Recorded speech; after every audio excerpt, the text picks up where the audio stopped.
we're gonna have our security discussion. 협력이 지어진다는 걸 바라고 있습니다. 한국 관계가 더 한층 돈독하게 되고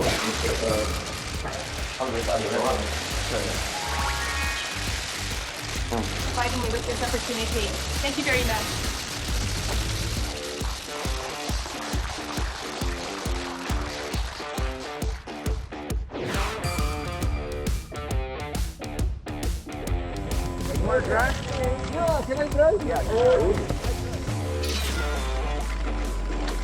Afraid of my driving.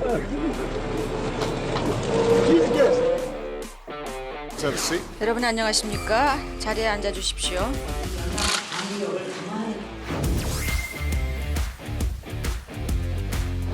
Welcome, Mr. President.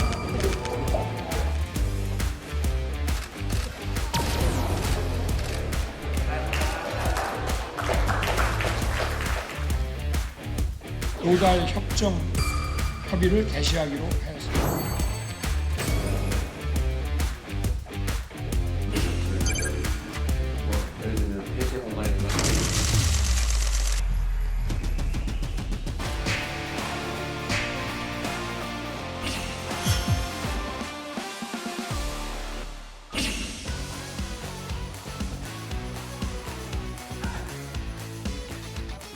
시청자 여러분 안녕하십니까? 진실을 여는 시간 판도라입니다.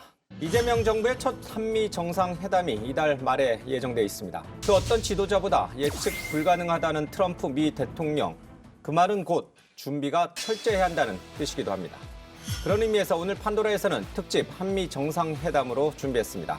홍기원 더불어민주당 국회의원, 김근식 전 국민의힘 비전전략실장, 홍현익 전 국립외교원장, 박원곤 이화여대 북한학과 교수 나와주셨습니다. 어서 오십시오. 안녕하세요. 자, 이재명 대통령과 트럼프 미 대통령의 한미 정상회담이 이달 말에 예정돼 있습니다. 굉장히 지금 양쪽 모두 분주하게 지금 준비를 하고 있는데 트럼프 대통령과의 정상회담을 준비하는 우리 정부 또 이재명 대통령의 자세를 혹시 뭐 사자성어로도 표현할 수가 있습니까? 우리 홍 원장님 사자성어로 표현할 수 있습니까? 저는 정신일도 화사불성. 그러니까 만반의 대비를 해야 된다고 정신 바짝 차려야 된다 이런 정신 얘기군요. 바짝 차려야 된다고 생각하고요. 왜냐하면 트럼프가 하도 럭비공이기 때문에 결국 나아갈 거는 한미 관계 호혜 협력이라고 봅니다. 우리의 이익만 챙기는 게 아니라 미국의 이익이라는 걸 보여주면서 우리의 이익도 챙기는 그런 자세로 임하면 좋겠습니다. 저도 뭐 찾아왔습니다. 찾아왔는데요. 예. 역이 불실이다. 여기 예. 불식. 예, 불실이래요. 불실. 실, 불실. 여기 상황이 불실. 예측과 달라도 기회를 놓치지 않는다. 그러니까 트럼프 하면 대표적인 게 불예측성이잖아요. 그 우크라이나의 젤렌스키 대통령을 앉혀놓고 당신은 카드가 없어 해갖고 사실상 쫓아낸 그런 부분이 있기 때문에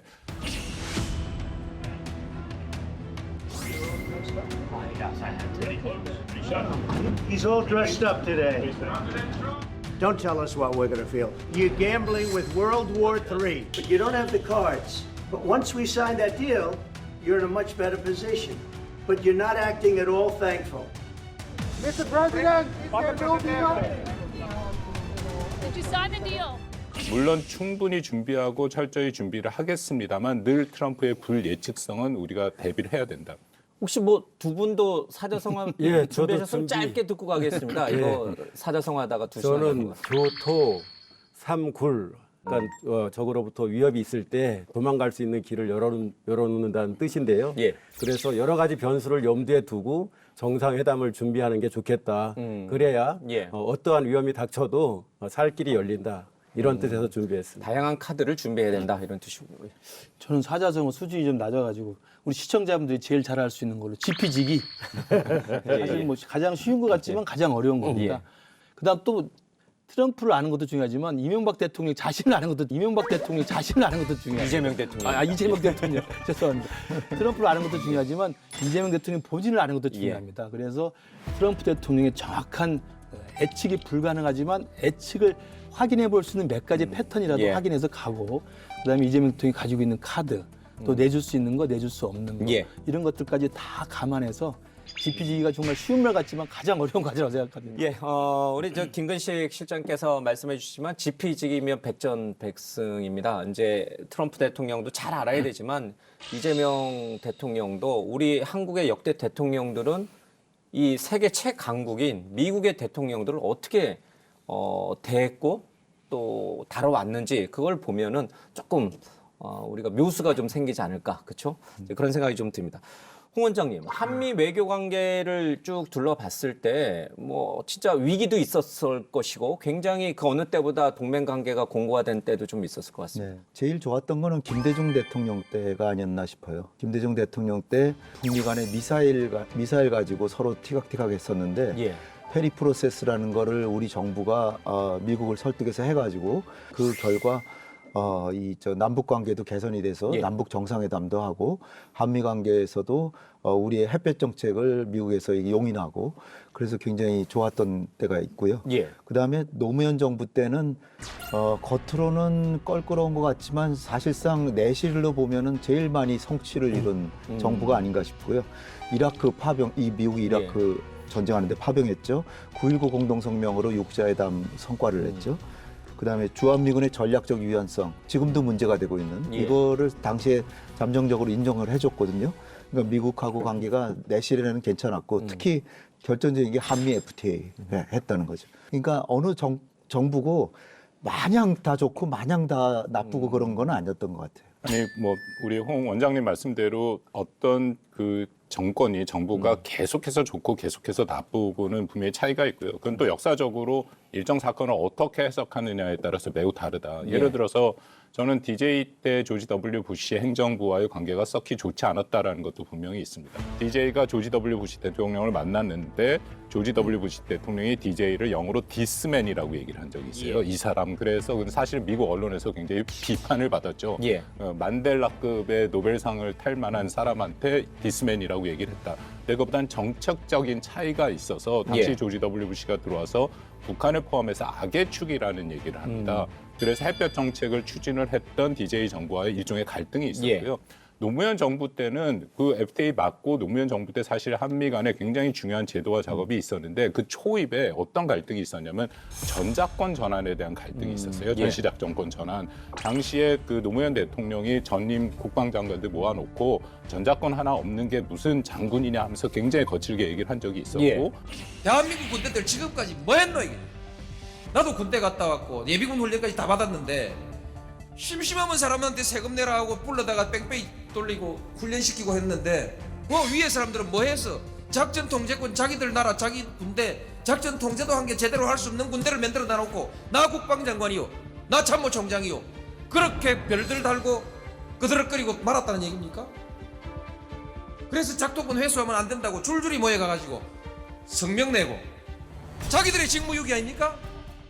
미국한테 계속해서 그것을 빨리 갖고 오겠다라는 입장을 밝히니까 미국이 처음에 그것을 말리다가 그러면 1년 내로 가져가라 해갖고 그때 굉장히 문제가 돼서 한국이 그거는 아니고 하고 그다음부터 미국과의 관계가 좋아졌거든요. 그러니까 이게 다 정부별로의 이 편차는 분명히 있다라고 생각이 됩니다. 아들 부시 대통령이 가장 좋아했던 그러면 이제 다뤘던 세 명의 대통령, DJ, 노무현, 이명박 전 대통령 이렇게 세 명의 우리 한국 대통령 가운데는 그래도 아들 부시 대통령이 제일 코드가 맞았던 것은 이명박 전 대통령인가요? 캠프 데이비드, 그 미국 대통령의 별장이잖아요. 한국 대통령 중에 거기에 양자로 1대1로 초청을 받은 유일한 사람이 이명박 대통령입니다. 그전에는 아무도 없고요.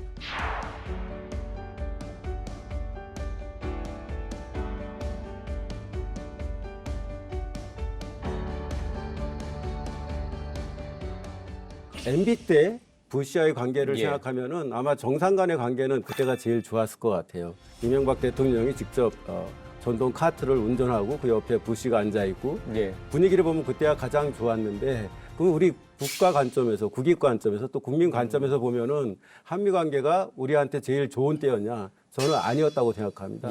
그 대표적인 게 이제 광우병 시위잖아요.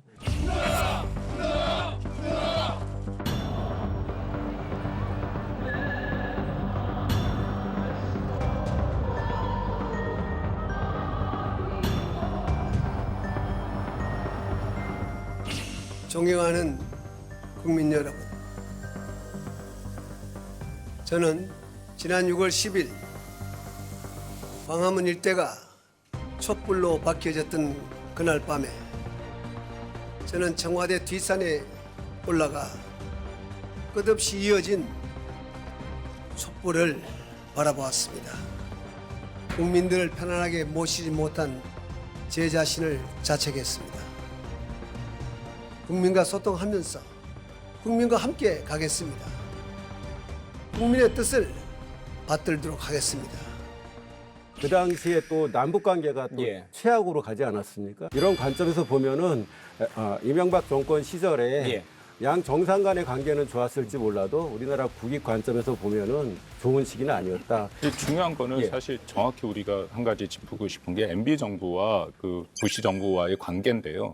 물론 광우병 파동도 있긴 했지만 거기에 가장 큰 저는 업적이 분명히 있다고 봅니다. 뭘 했냐면 동맹을 21세기 전략 동맹, 포괄적 동맹으로 확장을 시켜서 이전에 안보 문제만 했던 것을 거기에 경제라든지 과학기술 그리고 기후변화 같은 것을 다 포함시켰고요. 물론 FTA는 노무현 정부에서 시작을 했습니다만 MB 정부에 계속 이어져서 경제 분야까지 다시 연계가 된 거는 분명히 있거든요. 그래서 동맹 차원에서 동맹을 확장하는 거에는 기여를 했다라고 볼 수 있습니다. 조지 W 부시가 임기를 8년 했잖아요. 그렇기 때문에 이제 임기 초반에는 DJ 말기랑 겹치는 거고요.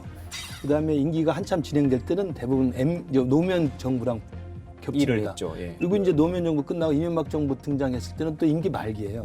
그 캠프 데이비드에서 골프 탄 건 기억에 남지만 곧바로 오바마로 정권이 넘어갔기 때문에 가장 중요한 시기는 이제 노무현과 부시였죠. 그때가 이제 5년을 통째로 같이 했어야 됐기 때문에. 근데 노무현과 부시는 홍 원장님 말씀대로 굉장히 케미가 안 맞을 것 같으로 예상했지만 노무현 대통령이 취임하기 전이나 취임 초에는 상당히 반미 성향이 강한 어투를 많이 보였죠. 전작권도 있고 뭐 반미면 어떠냐. 제가 대통령 후보가 되고 난 뒤에 되려고 할 때 당신 미국에 가본 일이 있느냐 질문을 받았습니다. 안 가봤어. 왜 안 갔어? 바빠서 안 갔어. 실제로입니다. 제가 13대 국회의원 됐는데 난 노동위원이었습니다. 노동위원이 미국 갈 일이 뭐가 있습니까? 없어요. 저 어디 사우디아라비아인가 그쪽에 우리 그 노동자들 나가 있는데 그쪽에 한번 갔다 오라고 합니다. 근데 가서 아무리 생각해봐도 별로 할 일도 없는 것 같고 돈이 아까울 것 같아서 막 안 가버렸습니다. 미국 안 갔다고 다 반미주의자입니까? 아닙니다. 또 반미주의면 어떻습니까?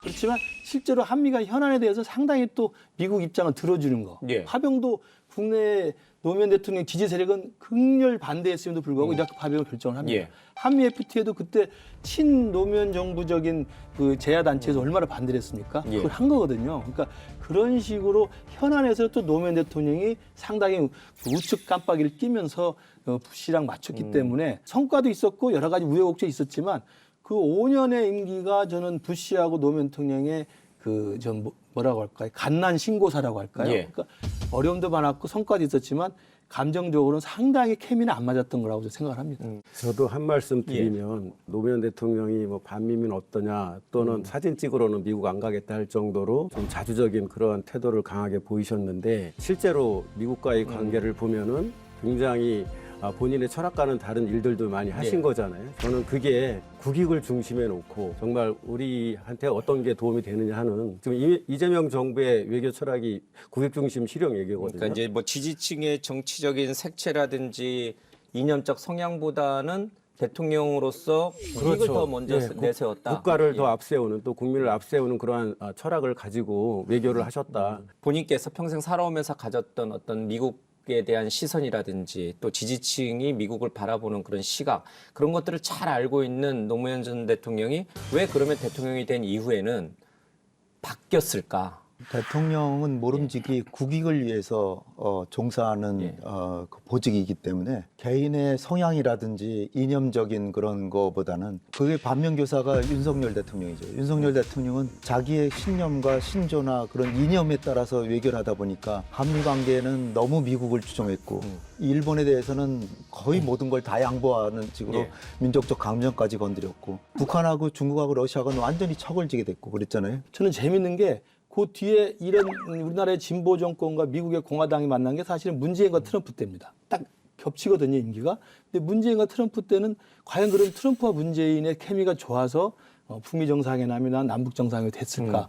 저는 그건 좀 다르다고 생각해요. 우리 남북 정상회담을 3차례나 했고 북미 정상회담을 2차례 또 판문점까지 합치면 3차례나 했습니다만 결국 아무것도 안 이루어졌거든요. 노무현 정부 때 부시랑 어렵지만 그래도 뭔가를 할 수 있었던 건 뭐냐면 탈냉전 시기였습니다. 그리고 미중 관계가 좋았어요.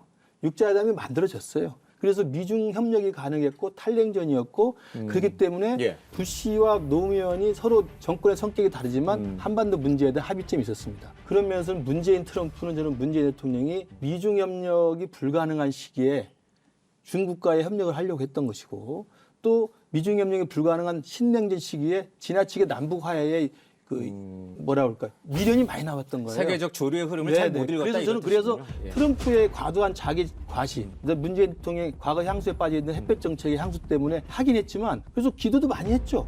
그러나 결과는 하나도 저는 그때도 예상했지만 다 안 될 것이다라고 봤고 지금 와서는 중요한 게 바로 그러한 미국의 대중 정책, 대아시아 정책, 그다음에 미국과 중국의 이 신냉전 분위기 속에서 윤석열 대통령은 그나마 저는 그 신냉전에 맞는 대미 대일 정책을 했다고 생각합니다. 극명한 평가가 갈리네요. 문재인 정부 때 일본에 대해서 얼마나 반일 감정을 했습니까? 노무현 대통령이 굉장히 다른 사람의 말을 잘 듣지 않습니까? 어떻게 하는 것이 국익에 보탬이 되는지에 대해서 조언도 많이 들었을 거고 그거를 잘 받아주는 캐릭터였기 때문에 그런 게 가능했다. 그랑 정반대되는 사람이 바로 윤석열 대통령입니다. 별명이 초반에는 55분, 나중에는 59분이라는 얘기가 있을 정도로 전문가를 만나거나 또 강요들을 만나서 얘기할 때도 주로 본인이 얘기하지 전문가가 얘기하는 것 또는 장관들이 얘기하는 걸 거의 안 들었다는 거 아닙니까? 기억들 하시겠지만 노무현 대통령 서거 10주년 때 조지 W 부시 대통령이 왔습니다. 그러니까요. 예, 그거는 와서 사람들이 놀랬죠. 왜냐하면 갈등이 있었던 걸 아는데 근데 자기 제일 기억에 남는 대통령 중에 한 명이다. 그리고 영부인 김정숙 여사와 만나기 위해서 이곳 봉화를 찾아주셨습니다. I presented them with a portrait I recently painted of President No. As I painted President No, I thought about his commitment to human rights. I painted a kind and sympathetic man. I painted a strong leader who was not afraid to speak his mind, even to the President of the United States. 약간 싸우면서 친해지는 약간 그런 분위기도 있는 거고요. 윤석열 전 대통령 얘기는 뭐 얘기하기가 좀 불편하긴 한데 이건 역사가 좀 더 평가할 거고요. 단 한 가지 그래도 제가 말씀을 드리고 싶은 거는 윤석열 전 대통령이 일본과의 관계를 그걸 개선한 것은 저는 분명한 업적이라고 생각합니다. 이미 그 당시에도 굉장히 지지율이 낮았는데 그것을 자신의 정치적인 자산을 넣고 뚝심으로 만들어놨고 뭐 이재명 대통령 꼭 일본을 갔다가 뭐 미국을 간다. 이게 그 앞에서 안 됐으면 사실은 진보 정부에서 한일 관계 개선하기 굉장히 어렵죠. 그래서 부시 정부에서 그 기반을 만들어놨기 때문에 한미일 협력과 앞으로의 그 관계에서도의 기초는 마련됐다고 생각합니다. 한일 관계 개선됐다는 게 상당히 좋지만 대한민국 대통령은 대한민국의 국민을 보호해야지 어떻게 일본의 입장을 두둔하고 화해 자체는 좋지만 그 성격 면에 있어서 너무나 굴욕적이었고 아까 김건식 교수께서 이렇게 냉전 체제 또 미중 관계 이런 것이 한미 관계나 남북미 3자 관계에 큰 영향을 미쳤다는 걸 굉장히 저는 아주 좋은 분석이라고 생각하는데 사실 그 트럼프 대통령과 김정은과 깨진 거는 저는 결정적인 요인은 그런 체제적인 요인보다도 트럼프라고 하는 사람이 가장 중시하는 건 미국 내 여론과 정치적 지형이라는 거죠. 그런 상황에서 판문점에서 또다시 만났지만 1953년 정전협정 이후 66년 만에 저미 두 나라 최고 수뇌분들께서 분단의 상징이었던 판문점에서 서로 손을 마주잡고 역사적인 악수를 하는 놀라운 현실이 펼쳐졌습니다. 거기서 한미연합훈련을 안 하겠다는 식으로 이제 김정은한테 얘기를 했다가 실제로 8월 돼서 하니까 김정은이 아주 엄청나게 화난 그 편지를 보냅니다. 어떻게 당신이 하신 얘기를 그렇게 쉽게 이행을 안 하냐는 식으로 굉장히 따지거든요. 그 뒤로는 이제 다 깨진 겁니다. 그래서 우리가 지금 한미 정상회담을 하더라도 중요한 거는 트럼프가 지금 어떤 입지에 있고 미국인들에게 어떤 평가를 받고 미국의 경제는 어떻고 그 사정을 잘 연구해서 어떤 처방을 해야 이 사람이 정치적 입지가 유리하다라고 판단할 것이냐, 그 점을 좀 이렇게 우리가 짚어줘야 될 것 같아요. 홍현희 원장님 굉장히 중요한 말씀을 해주셨는데 저는 그때도 여전히 지금도 잘 이해 못하는 게 분명히 김정은 위원장은 트럼프한테 화가 났거든요. 8월 15일 문 대통령이 평화는 경제다 하니까 8월 16일 그 유명한 삶은 소대가리 양천대소가 나오면서 그 하반기를 계속해서 문 대통령 실명 거론을 하면서 비판을 합니다. 평화 경제는 한반도의 완전한 비핵화 위에 북한이 핵이 아닌 경제와 번영을 선택할 수 있도록 대화와 협력을 계속해 나가는 데서 시작합니다. 최근 북한의 몇 차례 우려스러운 행동에도 불구하고 대화 분위기가 흔들리지 않는 것이야말로 우리 정부가 추진해온 한반도 평화 프로세스의 큰 성과입니다. 이 고비를 넘어서면 한반도 비핵화가 성큼 다가올 것이며 남북 관계도 큰 진전을 이룰 것입니다.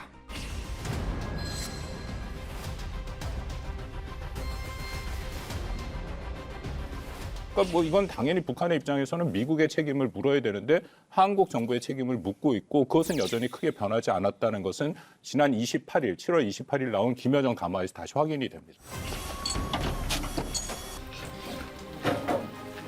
전방 지역에 설치한 대북 확성기 방송을 중지하도록 지시했습니다. 이는 남북 간 군사적 대치 상황을 완화하고 상호 신뢰 회복에 물꼬를 트기 위한 조치입니다.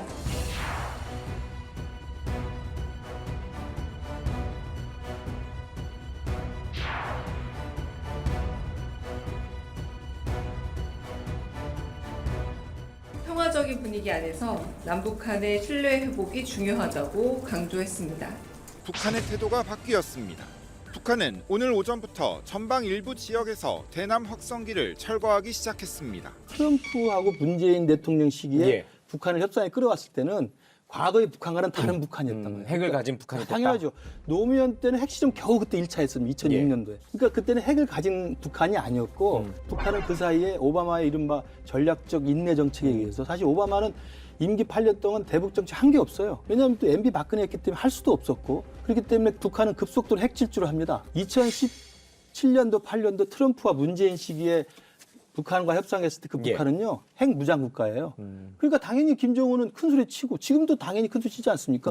그런데도 문재인 정부는 10년 전, 15년 전 DJ 노무현 때 북한을 생각한 겁니다. 우리나라의 진보 정권이 착각해서는 안 될 게 공화당이냐 민주당이냐의 차이가 아니라 북한이 본질적으로 전략이 바뀌었다는 거예요. 북한은 핵을 절대 포기할 생각이 없다는 게 이미 전략이고 남쪽과 대화할 생각이 전혀 없습니다. 이거 북한의 강령에 다 나와 있어요. 북한은 남쪽과 할 생각이 전혀 없어요. 거기에 제가 좀 말씀드릴게요. 거기에 미련을 가지는 순간 문재인 정권처럼 삶은 소대가리가 되는 겁니다. 제가 윤석열 대통령 말하기 굉장히 저도 불편합니다만 다른 건 개판을 쳤지, 다른 건 엉망을 했지만 외교 정책에서 미국과의 신뢰를 회복하는 거하고 반일 감정 때문에 한일 관계가 과거의 수렁에 빠져 있던 걸 그래도 가져왔다는 거. 저는 윤석열 정권 하에서 제일 못한 것 중에 하나가 외교 안보의 실패라고 모든 국민들이 평가하고 있는데 그거를 잘하셨다고 얘기하니까는 정말로 동의하기가 어렵고요. 문재인 정부가 워낙 실패하는 걸 복원시켜놓은 겁니다. 2018년에 하노이 딜이 깨진 이후에 이제 이 남북 관계나 북미 관계가 굉장히 안 좋아지지 않았습니까? 근데 하노이 딜은 김정은이 기차를 타고 이틀간에 걸쳐서 하노이로 와서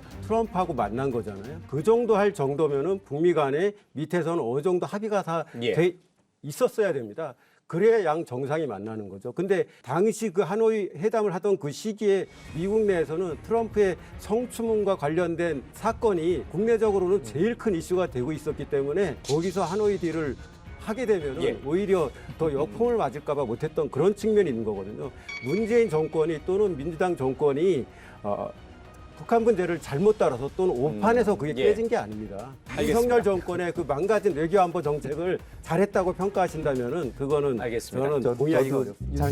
잠시만요. 이 총총을 한번 올려야겠습니다. 잠시만요. 경고해 줍니다. 편집당해. 잠시 머리를 좀 쉬어가는 의미에서 미국하고 잘 지내기 위해서 미국 대통령과 잘 지내야 되는 건 너무 당연한 거죠.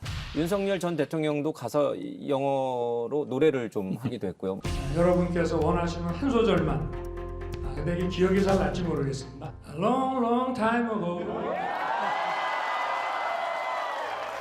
I can still remember how that music used to make me smile.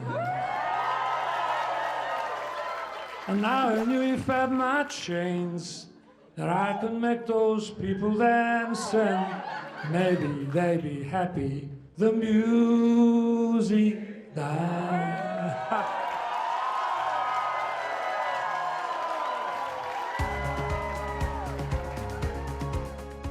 역대 대통령들은 좋은 관계를 만들기 위해서 어떤 노력을 했을까? 일단 그 김영삼 대통령이 본인의 취미이기도 한데 조깅을 같이 했죠. 클린턴 대통령이랑 같이. 생각해 보시면 카트를 타고 차를 타고 둘이 가는 것도 의미가 있지만 같이 땀을 흘리면서 뛰는 것도 상당히 의미가 있고 또 그 와중에 서로 간에 의사소통을 하는 그런 부분들도 분명히 있기 때문에 저는 적절하다고 생각하고요. 근데 제일 중요한 거는 가장 까다롭다고 알려진 이제 트럼프 대통령과 어떻게 이 케미를 맞춰 나갈 것인가. 이제 몇 가지 거기에 대한 팁은 이미 나와 있는데 제일 좋아하는 트럼프가 원하는 것은 칭찬이죠. 심지어는 그 콧대 높은 유럽의 사람들, 나토 사무총장 같은 경우에도 트럼프를 영어로 데디라고 부를 정도로 그 정도로 그쪽의 기분을 맞춰주는 부분이 분명히 있고요. In Europe, I hear sometimes countries saying, "Hey, Mark, will the U.S. stay with us?" And I said that sounds a little bit like a small child asking his daddy, "Hey, are you still staying with the family?" So in that sense, I use daddy, not that I was calling. 또 트럼프 대통령이 좋아하는 것 중에 하나는 뭔가 눈에 보이는 숫자입니다. 5,500불, 6,500불 그 정도 달러를 투자한다 하면 이제 자신의 정치적인 승리를 선포할 수 있는 그런 부분들이 있기 때문에 이미 뭐 우리 팀들이 잘 준비를 하고 있을 거라고 생각을 합니다만 그런 것들을 잘 맞출 필요는 있다고 생각합니다. 제가 약간 좀 농반진반으로 말씀드리면 김영삼 대통령 그때 조깅할 때 그때 이제 미국 측 클린턴 대통령 통역사라고 오신 분이 김동연 씨라고 있잖아요. 그때 김동연 씨 말씀한 걸 보면 조깅할 때 통역이 제일 어렵다는 거예요. 같이 뛰어야 뒤에서 뛰면 잘 들리지도 않는데 김영삼 대통령이 뭐 계속 말을 할 거 아니에요? 클린턴 대통령도 말을 하고 뛰어가면서 너무 힘들다고. 원래 뛸 때는 말 안 하지 자전거 타고 하면서. 그렇죠. 그러니까 그 통역 하셨던 그 당시 현장에서 김영삼 대통령과 클린턴 대통령의 이 조깅, 동시 조깅이 굉장히 힘들었다는 일화를 많이 이야기하시더라고요. 사진 찍기에는 굉장히 그림이 그럴듯하지만 성과는 별로 없는, 실속은 없는. 그리고 제가 좀 다른 얘기 하나 하면은요. 사실 제가 트럼프 대통령 취임식 때 이제 국회 외통위 일원으로 이제 미국에 갔었는데 미국 측의 중요 인사가 한 말 중에 하나 기억에 남는 게 있습니다. 트럼프한테 잘하려고만 하지 말아라. 오히려 당당하게 하는 게 나을 수 있다. 트럼프는 이제 소위 스트롱맨이잖아요. 자기를 과시하기를 좋아하고 그런 사람한테 너무 약한 모습 보이거나 또는 이 저자세의 모습을 보이는 것은 오히려 얕잡아 보일 수 있는 거거든요. 대표적으로 이시바 총리가 트럼프 취임하고 얼마 안 돼서 미국 가가지고 정상회담 했지 않습니까? 그때 이시바가 트럼프의 기분을 좋게 하기 위해서 아첨성 말을 많이 해가지고 트럼프가 기분이 굉장히 좋아졌고 그래서 회담이 굉장히 성공적으로 끝났다는 게 일반적인 거였어요. 근데 실제로 미 일 간의 통상협상 결과를 보면은 오히려 그 일본의 기존 관세에 15%를 얹어서 하는 합의가 이루어진 건데 그거를 기본 관세 없이 15%가 된 걸로 이렇게 착각할 정도의 안 좋은 결과를 얻었다는 비판이 많이 나오고 있거든요. 당연히 정상 간에 만나면은 그런 좋은 또 분위기 좋은 그런 관계를 유지하기 위한 노력도 필요하지만은 더 필요한 거는 당당한 자세가 중요하다. 저도 홍기현 의원님 말에 100% 동의를 하는데 거기에 참 균형이 필요해요. 왜냐하면 7월 말에 우리가 가장 최근에 경험한 게 스위스 대통령 켈러주트라고 있지 않습니까? 전화를 하다가 트럼프 대통령한테 무역 조건을 설명을 했대요. 근데 트럼프가 이게 설명으로 듣는 게 아니라 자기를 가르치려고 든다 해갖고 바로 31% 관세를 39% 관세로 때렸고요. 그래서 놀래서 미국을 왔거든요. 만나지도 못하고 왔습니다. 그렇기 때문에 그 균형을 굉장히 잘 맞추는 게 중요한 거예요. 그러니까 저 대체로 이제 다 좋은 말씀들 다 해주셨는데 재밌는 거라고 저는 생각하는 게 트럼프는 강자에게는 또 강하게 대하는 게 아니라 약하게 대하거든요. 푸틴한테도 상당히 양보적으로 하고 시진핑 주석도 끝까지 버티니까 결국 관세에서도 물러났고 그다음에 김정은하고도 계속 구애되는 얘기를 하잖아요. 그 해리스하고 트럼프하고 대선 토론하는 거 보면 해리스가 가장 공격하는 게 뭐냐면 당신은 그 권위주의 정치자, 공산 독재자들을 좋아하고 그들을 칭찬하고 그들이 아부하는 말에 다 넘어간다. 이렇게 얘기하거든요. 그래서 특히 그 헝가리의 오르반 총리라고 있는데 빅터 오르반. 그 사람을 굉장히 칭찬을 해요. 근데 칭찬하는 내용을 들어보면 오르반은 누구나 그를 두려워한다. 헝가리 사람도 두려워하고 김정은도 두려워하고 푸틴도 그를 두려워한다. 그런데 그는 나를 존경한다. 이렇게 얘기를 하면서 이제 넘어가는데요. 그러니까 트럼프한테는 너무나 약하게만 하는 건 대수는 아닌 것 같아요. 우리가 가지고 있는 최대한의 강점을 최대한 잘 설명하고 그리고 가능한 수치로 설명하고 그리고 자세히 설명하고 그러나 이제 너무 지루하게 가르친다는 느낌은 안 주면서 그렇게 하면서도 일종의 칭찬을 해줘야 될 것 같아요. 칭찬을 해줘서 기분은 좋게 하면서 아 한국의 이익을 우리가 챙겨주는 게 우리한테도 이익이구나라고 생각하게끔 만드는 거. 그게 이제 최고의 기술인데 그런 점을 잘 복합적으로 배합해서 트럼프를 대해야 되지 않을까. 이게 약간 아이스 브레이크처럼 이게 두 정상이 처음 만남이잖아요. 처음 분위기를 좀 편하게 하기 위해서 저는 그냥 농담 비슷한 건데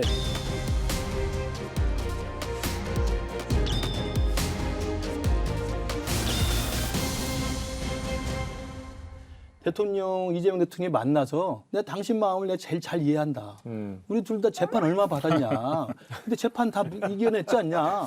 저는 얼마나 좋은 이야기예요? 왠지 돌려가기 하시는 아니요. 저는 아이스 브레이크를 제일 잠깐만 들어보세요. 그러니까 나는 이게 국내 정치로 돌아오는 어떤 대통령도 트럼프한테 그런 이야기를 하겠어요. 당신 대통령 내려와서 얼마나 고생했느냐. 나도 정말 대통령 떨어지고 고생 엄청 했다. 근데 그 사법 리스크 다 이기고 재판 다 중단시키고 대통령 됐다. 당신 그렇지 않느냐. 그러니까 그러면 트럼프 대통령이 하한대에서 재판을 많이 했다라는 게 아니라 정치적으로 하나만 당했다는 걸로 얘기하면 말이 될 것 같아요. 잠깐만 계셔보라고. 근데 그걸 재판을 많이 받았다는 얘기를 하니까 정치적으로 탄압을 많이 받았다. 아니 아이스 브레이크를 정치적으로 엄청나게 부당한 대우를 받았다. 국민을 건드렸다 생각하시는 거예요. 근데 사실이잖아요. 사실이 탄압을 많이 받는 건 도움되는 얘기는 아닌 것 같아요. 그렇게 말하려고 그러니까 당신도 그 많은 재판과 사법 리스크 다 이겨내고 대통령 다시 되지 않았느냐. 알겠습니다. 나도 그런 사람이다라고 이야기하는 게 저는 이재명 대통령다운 초반에 트럼프와의 이 분위기를 깨는 그런 이야기 생각해요. 자, 그거는 안 좋은 얘기 같아요. 왜 안 좋죠? 트럼프가 안 좋은 일로도 재판을 많이 받고 있기 때문에 재판 얘기하는 거는 트럼프의 감정을 오히려 상하게 할 수 있습니다. 오히려 정말로 공감 얻을 수 있는 건 트럼프가 선거 유세 때 저격을 받아서 거의 가까스로 목숨을 구했잖아요. Take a look at what happened. I got you. Let me get my shoes. Hold up, your head is bloody. So we gotta move to class.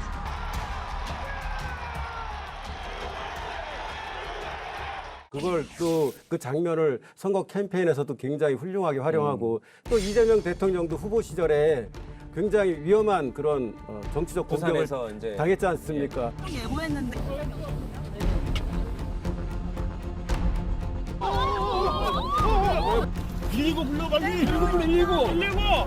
차라리 그런 얘기를 하는 게 공감을 얻을 수 있지 상대방이 트럼프의 경우는 특히 뭐 선거 관련된 문제로도 재판받고 있는데 그런 걸 얘기하는 건 안 좋을 것 같고요. 다만 제가 하나 좀 보태고 싶은 게 아까 이제 트럼프가 어떤 말을 좋아할지 뭐 이런 거 좀 주제 아닙니까?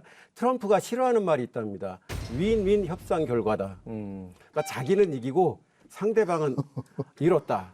이런 느낌이 들게 그렇게 이제 알겠습니다. 정상회담 결과가 나와야 되는 굉장히 중요한 게 트럼프가 매우 직관적이고 그리고 자기 마음대로 모든 걸 바꾸는 것이 보이지만 그 안에서 정확히 읽어보면 굉장히 전략적인 판단을 해요. 예를 들어서 잘 알려진 브라질 같은 경우에도 50% 관세를 때렸지 않습니까? 그 이유가 보소나로 전 브라질 대통령, 그 룰라 현 대통령이 탄압한다라는 명분으로 50%를 때렸는데 사실은 그렇지 않습니다. 왜 그러냐면 브라질이 브릭스 하는 사실은 어떻게 보면 미국의 반대쪽에 서 있는 그 핵심 그룹 중에 하나이기 때문에 인도나 브라질 같은 경우에도 니네가 결국 중국이랑 같이 미국을 대적하면 이런 상황이 오는 거야 라는 전략적 메시지를 주고 있다는 거죠. 그래서 한미 관계도 뭐 당연히 트럼프의 특징상 이 양자 간의 대통령 간의 그런 케미나 그런 게 중요하긴 하지만 바닥에 깔려있는 건 아까 홍 원장님처럼 우리의 전략적 이해와 미국의 전략적 이해를 맞춰나가는 거. 그걸 얼마만큼 잘 맞추느냐, 그게 저는 훨씬 중요하다고 알겠습니다. 생각합니다. 조금 가벼운 질문입니다만은 트럼프 대통령이 누구나 다 알지만 골프 매니아지 않습니까? 뭐 저기 뭐 유럽에 가서도 정상들 기다리고 있는데 보란 듯이 이틀 내내 골프를 치신 분인데 좀 이재명 대통령도 좀 골프를 칠 줄 아시죠? 네, 골프 치시는 걸로 알고 있습니다. 예, 짧은 기간이긴 합니다만은 트럼프 대통령과 이 골프를 한번 제안해 보는 건 어떻습니까? 이번에 라운딩이 되기는 어려울 거고요. 그렇죠. 이건 현실적으로 완전히 어렵습니다만은. 실무적이고 사실 첫 마담에 제일 중요한 게 악수죠. 저는 그거부터 지금 걱정이 되고 악수부터 있는데. 시작을 해야 된다. 예, 왜냐하면 그 다음 유명한 문제고. 악수가 있지 않습니까? 2017년에 당시 마크롱 대통령과 9초 동안 악수해 주는데 막 하얗게 질릴 정도로 했는데 결국 마크롱이 이겼어요. 끝까지 안 났죠. 졌지 않습니까? 예. 그리고 나서 아베 신조 전 수상과 2017년에도 무려 19초 동안 그러니까 손을 안 놔줘갖고 나중에 손 놓으니까 아베 신조 전 총리가 웃으면서 이렇게 했다라는 거. 이거 악수 매우 중요합니다. 그래서 틀림없이 악수로 오면서 악수 안 하고 처음에 만나서 그렇게 포옹하면 안 돼요. 글쎄 그게 이제 우리 문화랑은 조금 다르고 당연히 대통령끼리는 악수를 악수를 하게 하는데 돼 어떻게 있으니까. 악수를 그게 또 간단한 게 아니라 악수를 할 때 트럼프 대통령 잘 보면 자기 쪽으로 끌어들여요.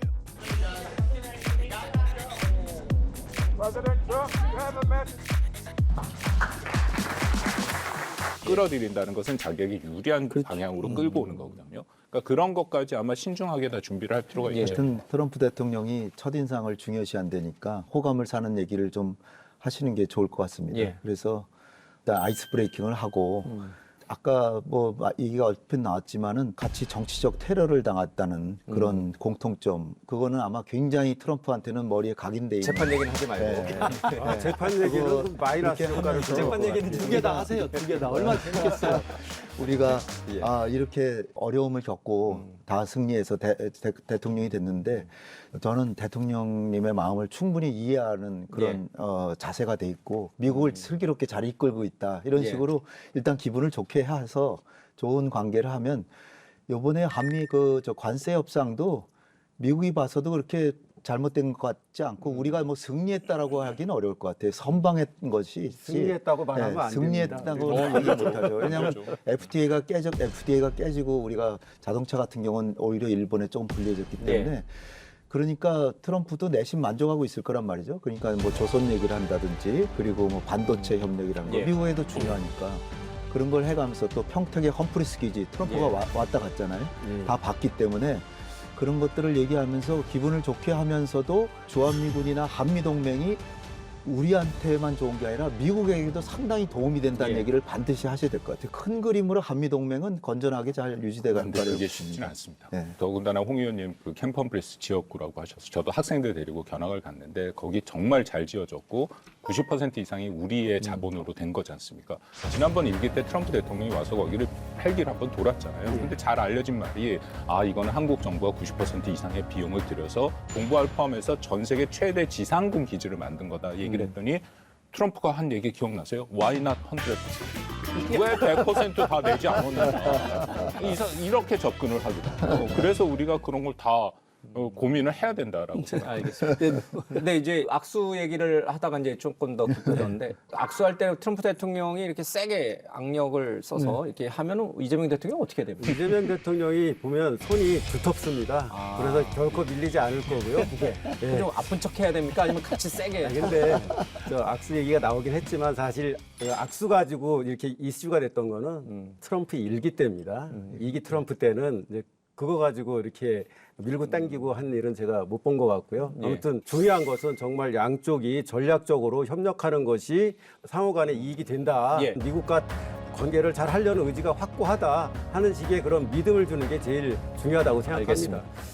자, 우리가 미국에게 얻어낼 건 얻어내고 또 미국에게 줄 거는 줘야 되는데 상대하는 인물이 가장 예측이 어려운 게 트럼프 대통령입니다. 트럼프 대통령이 한미 동맹 차원에서 늘 머릿속에 갖고 있는 건 세 가지입니다. 첫 번째는 당연히 방위비 분담 문제, 또 하나는 일기 때부터 얘기를 했던 연합훈련과 전략자산 전개 비용을 내라. 이것도 천문학적 비용이고요. 세 번째가 주한미군 철수입니다. 한국이 비용과 책임을 이만큼 감당하지 않고 있기 때문에 당연히 비용 부담과 그런 것들이 제대로 되지 않으면 주한미군 철수까지도 가능하다. And if I were there now, they'd be paying us $10 billion a year. And you know what? They'd be happy to do it. It's a money machine, South Korea. South Korea is making a lot of money, and they're very good. They're very good, but you know, they should be paying for their own military. 한 가지만 짧게 제가 제안을 드리면 국방비, 우리 국방비를 5%로 증액하는 것도 방법입니다. 나토가 이번에 5%를 하면서 제가 좀 표현이 거칩니다만 이건 약간 사기다라고 느껴질 정도로 5%를 2035년으로 맞춰놨는데 3.5%는 실제 국방비고 1.5%는 간접 비용이고요. 여기서 결정적인 게 자신들이 뭔가 계획을 만들어 놓고 그것을 중간 점검하는 게 2029년입니다. 2029년이면 트럼프가 퇴임하는 해예요. 저 박 교수께서 얘기하신 게 상당히 동감이 되는데요.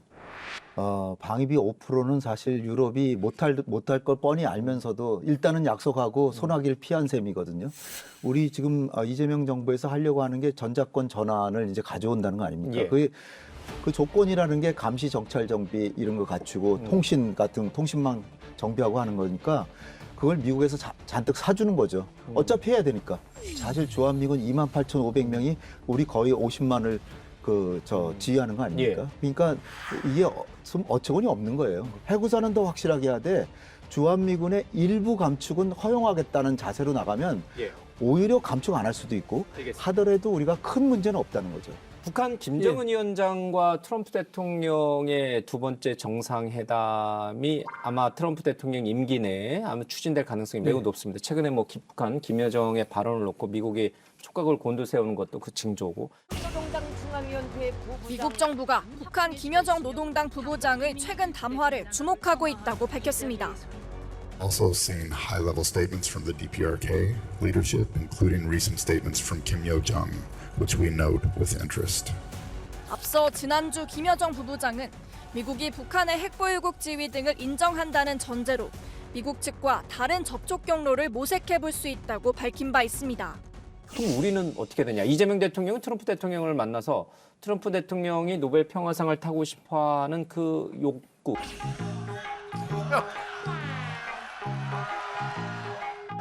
That's very nice, thank you. That's very nice. It's nominating you for the Peace Prize, which is well deserved. And you should get it. Thank you very much. This I didn't know. Wow. Thank you very much. Well, they should give me the Nobel Prize for Rwanda, and I should have gotten it 4 or 5 times. I should.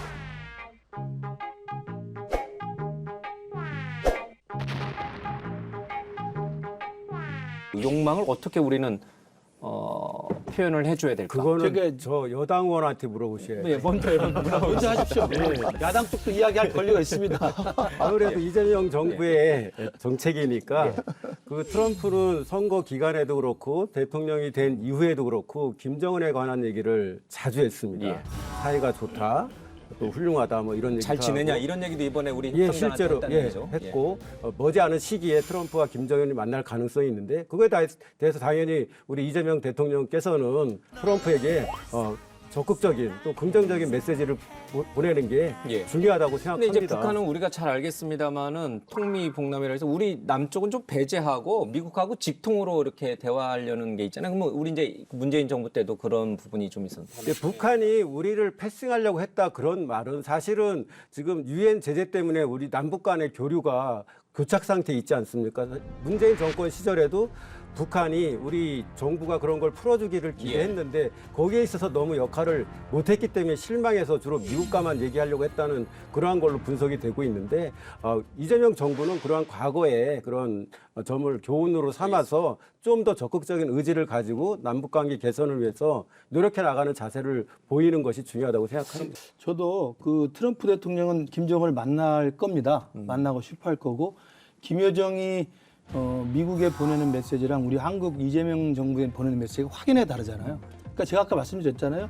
김정은 시대에 들어와서 북한의 한반도에서의 전략은 남쪽은 완전히 배제하는 겁니다. 그리고 미국하고만 직접 협상을 하겠다는 거기 때문에 그때 김여정의 담화에서도 저는 가장 눈에 띄는 게 이미 남북 관계를 과거에는 그 사람들이 했던 게 북남 관계라고 그랬어요. 조한 관계라고 합니다. 조한 관계. 조한 관계. 이건 역사적인 의미가 있는 단어예요. 그러니까 한국을 그냥 서로 다른 상대방 국가로 인정하는 겁니다. 예. 그러나 미국에 대해서는 그 대화의 끈을 놓지 않는 이유는 뭐냐? 나는 이제 핵무장국인데 대화하고 싶으면 대화하러 좋다. 그리고 당신과 우리 김정은하고 사이 나쁜 거 아닌 거 아니다. 그런데 협상하려면 우리를 핵무장 국가로 인정한 상태에서 예. 핵 군축으로 가야 된다는 이야기를 명확히 한 거예요. 그러면 보세요. 트럼프가 제가 2018년에도 김정은 만날 때 제가 그런 이야기 했습니다만 트럼프는 예측이 불가능한 사람인데 자신의 노벨 평화상, 자신의 정치적 업적, 자신의 레가시를 위해서 한반도에 이런 거 신경도 쓰지 않을 사람이에요. 그럼 내가 김정은 만나서 오케이, 너 핵무기 몇 개야? 그럼 그거 요 정도만 줄이고 가지고 있는 걸로 하고 예. 당신들하고 북미관계 정상화하자. 대사관계 수립하자. 그럼 어떻게 될 것 같습니까? 79년에 미중 수교 됐을 때 대만과의 관계 단절이라고 하는 냉혹한 국제정세의 흐름을 봐야 돼요. 그게 우리 문재인 정부 때 가장 큰 실수가 저는 그거였다고 그러는데 이재명 정부도 만약에 들어보세요. 적절한 말이 비유가 아닙니다. 끝난 다음에 하시면 되잖아요. 그러니까 이재명 정부도 이게 남북 간에 그냥 정상회담이 되고 북미 간에 정상회담이 되고 뭐가 된다고 그냥 좋아하는 건 15년, 20년 전의 향수라니까요. 이미 끝나서 안 되는 거예요. 그러면 냉철하게 봐야 됩니다. 그래서 트럼프의 김정은과의 회담이라는 것이 과연 우리나라 국가에게 맞을 건지 또 맞지 않는다면 우리에게 얼마나 엄청난 냉혹한 현실이 있을지를 정확히 타산해서 이야기해야 된다고 봐요. 김 교수께서 남북 관계가 우리 홍 의원님. 남북 관계가 이렇게까지 악화된 것은 윤석열 정권의 잘못이 윤석열 정부 탓을 절대적으로 크다고 생각합니다. 윤석열 정권은 북한과의 모든 대화 협력을 사실상 거부했잖아요. 문재인 때부터 북한이 남북 관계를 거절했어요. 대북 전단 풍선 보내는 거 거의 장려하다시피 했고 대북 확성기 틀고 여러 가지 적대적인 그리고 심지어는 북한의 도발을 유도하기 위해서 무인기를 평양까지 보내는 그러한 소위 작태까지 했지 않습니까? 그걸 가지고 그렇게 얘기하는 것은 곤란하고 지금 이재명 정부 들어서 대북 확성기 중단하니까 북한이 중단했고 대북 풍선 전단 풍선 보내는 거 중단하니까 북한에서도 오물 풍선 안 왔고요. 북한이 우리를 보는 시각이 달라지고 있는 거예요. 알겠습니다. 그런 점도 남북 염두에 관계로 둬야지. 이게 번지면은 이거 한 4시간 걸립니다. 전략적으로 볼 때 이 김 교수께서 햇볕 정책을 버리고 대북 강경 기조로 바꾸셨는데 그게 일견 옳아 보이지만 북한은 남북 간에 엄청나게 긴장 상황이 되고 뭐 교전이라도 벌어지면 오히려 정권을 유지하기가 더 좋아요. 왜냐하면 자기 해놓은 게 없으니까. 근데 우리는 평화가 무엇보다 소중한 거예요. 그런데 윤석열 정부는 말할 것도 없고 윤석열 정부는 오히려 그걸 뭐 평화를 그냥 먼저 우리가 깨려고까지 했으니까 그건 뭐 평가할 여지조차 없는데 전쟁은 대한민국이라는 실체를 끔찍하게 괴멸시키고 끝나게 만들 것입니다. 그리고 미국에는 상상해보지 못한 재앙과 패배를 안길 것입니다. 북한은 새해 들어서도 북방 한계선 NLL 인근으로 포병 사격과 탄도 미사일을 발사하며 도발을 계속하고 있습니다.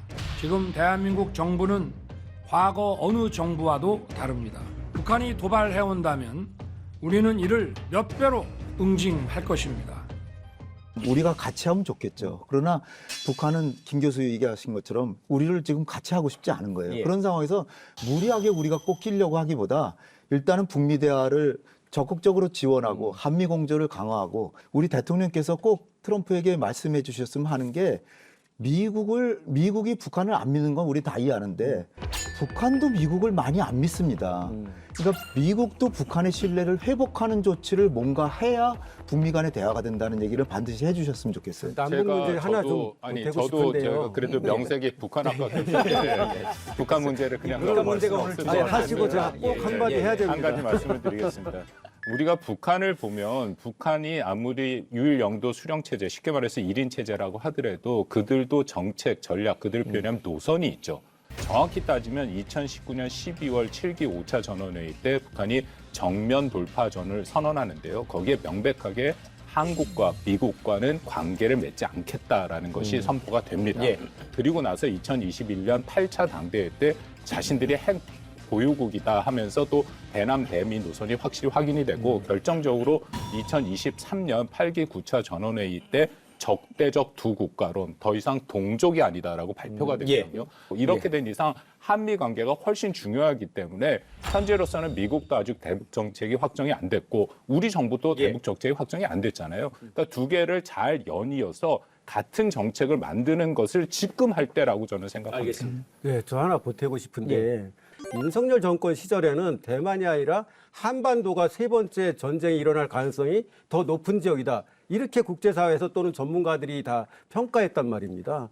그래서 윤석열 정권의 외교안보 정책을 잘했다 말씀하시는데 저는 분명히 말씀드린데요. 윤석열 정권이 개헌으로 쫓겨난 정권이지만 외교안보는 문재인 정권보다 훨씬 잘했다고 저는 믿습니다. 문재인 정부 때 트럼프하고 북미 정상회담한 거 외에는 뭐가 있습니까? 남북 관계가 된 게 있습니까? 우리는 거의 문재인 대통령이 김정은한테 스토커처럼 쫓아다닌 것밖에 없어요. 김정은이 이미 납치관 관계를 다 끊는다고 이야기를 했는데 그런 멍청한 짓을 하지 말자는 것이고 국제 정세를 정확히 알자는 것이고 그래서 윤석열 때 와서는 북한에 대해서 큰 미래는 없습니다. 너희들이 대화를 요구하면 하지만 우리가 나서 스토킹을 안 하겠다는 것이고 윤석열이 개업으로 쫓겨난 대통령이 하더라도 저는 한미 관계 협력 복원하고 한일 관계 정상화시키는 거 그거 폄하하시면 안 됩니다. 알겠습니다. 좀 정리하는 차원에서 우리가 미국에게 줄 것 또 미국 대통령에게 잘 보이는 것 위주로 얘기를 했지만 사실은 우리 국익을 지켜야 되고 국내 여론도 또 의식하지 않을 수가 없습니다. 이것만은 우리 이재명 대통령이 한미 정상회담에서 좀 지키자. 이번에 이제 한미 통상 협상이 이제 좋은 결과로 합의를 이뤘는데 그 협상에서 가장 중요한 역할을 한 게 한미 간 조선 협력으로 평가받고 있습니다. 마스가 Make America Shipbuilding Great Again. 그거는 이제 이 책을 보면은 확실하게 이해가 되는데 이 책에서 제일 중요한 게 중국 파트입니다. 중국과 지금 경쟁에 있어서 중요한 게 군함입니다. 군함, 해군 전력.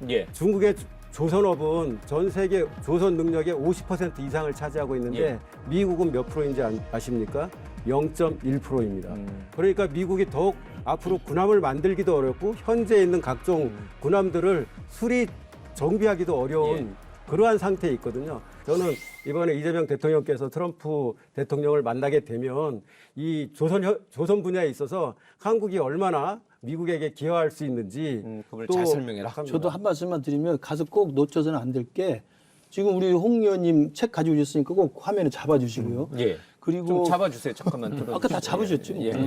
그리고 제가 볼 때는 그 가서 이제 악마는 디테일이 있다고 제가 말씀드렸는데 큰 얼개는 뭐 그래도 나쁘지 않게 잡았습니다만 구체적인 내용들이 지금 불확실한 게 자동차 관세하고 저는 반도체 관세라고 생각해요.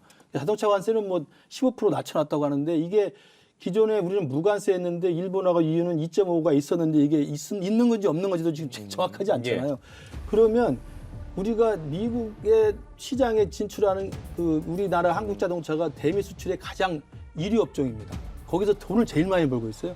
이 자동차 관세를 만약에 미국이 일본보다 우리가 불리한 조건을 해준다라고 하면 대통령한테 힘을 실어주기 위해서는 어떻게 해야 되는지 아십니까? 민노총이 해야 돼요.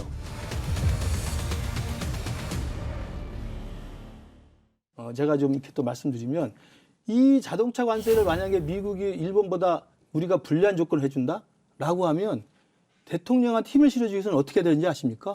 민노총이 데모를 해야 돼요.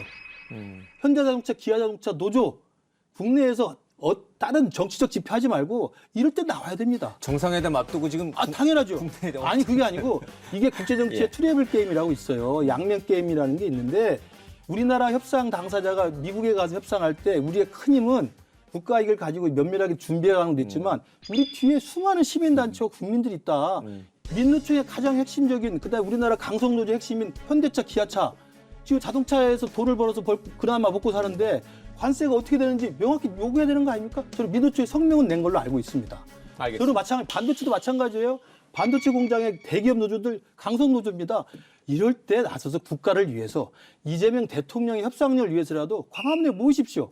이거 꼭 좀 편집하지 말고 해주세요. 제가 이 방송 기자 생활, 앵커 생활 오래 했는데 집회 시위를 하라고 그게 외교 협상의 기본이에요. 트래블 게임에 의하면은 맞는 말씀인데 사실 지금 미국은 한국을 반중 노선에 세우려고 지금 그러고 있어요. 그런 상황에서 뭐 원시어터라 그래서 전역을 뭐 동중국해, 남중국해, 한반도를 하나로 막 합치자라는 게 일본하고 미국하고 서로 그냥 그 궁합이 맞아가지고 지금 그러는데 한국군이 북한군을 막는데 전념하고 미군은 중국을 막는데 이제 가겠다라는 걸 요번에 노골화할 가능성이 크거든요.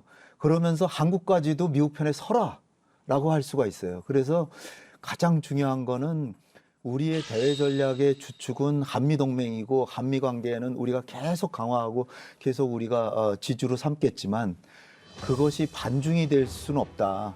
우리도 우리 국익이 있고 중국과도 어느 정도의 전략적 동반자 관계를 지켜야 된다는 거를 확실히 지키고 오셨으면 하는 게 제 바람입니다. 이재명 대통령이 트럼프 대통령에게 그 부분을 조금 잘 설명을 해서 설득을 좀 했으면 좋겠다.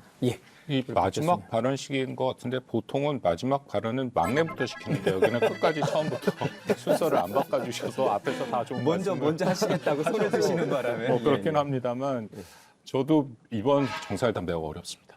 일단 관세에 여전히 해결되지 않은 것들이 남아 있고 이거는 사실은 0대 0으로 만드는 게 아니라 우리가 최대한 0에 가깝게 우리의 피해를 최소화하는 그런 어려운 회담일 수밖에 없고요. 특히 아직까지 안보 문제가 제대로 걸려지지 않은 거. 저는 홍 원장님 말씀에 전적으로 동의를 하는데 우리한테 지금 그 가해지는 압박이 굉장히 커요. 5월 말에 피터 헤그세스 국방장관이 샹그릴라 안보회의에 36분짜리 연설을 하는데 한국은 34분에 한 번 나오고요.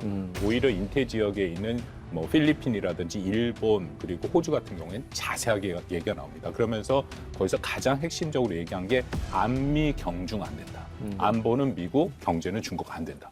이거 지금 이미 물어오는 거죠. 새로운 이재명 정부는 어떻게 할 것이냐. 그러면서 요즘 계속 나오는 동맹 현대화라는 거. 그건 결국은 주한미군의 역할. 이게 제임스 브런슨 주한미군 사령관이 공개적으로 얘기한 건데 주한미군은 더 이상 북한 위협만에 대비하는 것이 아니라 중국 견제로 할 거예요. 그렇기 때문에 한국 방어는 한국이 책임지고 안보를 주도해라.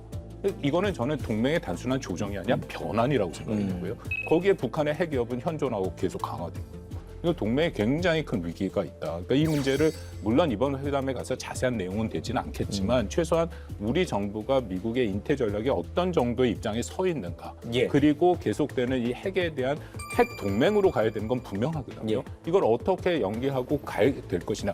최소한도의 이 방향성은 이번에 확인하는 것이 반드시 필요하다고 생각합니다. 자, 네 분의 말씀을 들어보니까 그 어느 역대 정부, 역대 대통령보다도 이번 한미 정상회담, 이재명 정부의 이 대미 외교가 굉장히 복잡하고 좀 힘들어졌다. 이제 이런 생각이 좀 듭니다. 좀 마무리를 하겠습니다. 트럼프 국내 정치 안 해요? 국내 정치요? 근데 5분만이라도 해야지. 최고위원 후보 나오는데. 아니 기차 타신다면서요. 가셔요. 기차 타신다면서. 판도라야지 김동준 도와줘야지. 아까 이제 우리 회의를 하면서 이야기하고 회의를 하는데 우리 둘이 알겠습니다. 정리하겠습니다. 트럼프 2기 예측 불가능한 외교 속에서 한국의 외교 전략은 그 어느 때보다 중요해졌습니다. 곧 열릴 한미 정상회담이 신중한 준비와 균형 있는 전략으로 국익을 지키는 자리가 되길 기대하면서 오늘 특집을 마무리하겠습니다. 함께해 주신 네 분 고맙습니다. 감사합니다.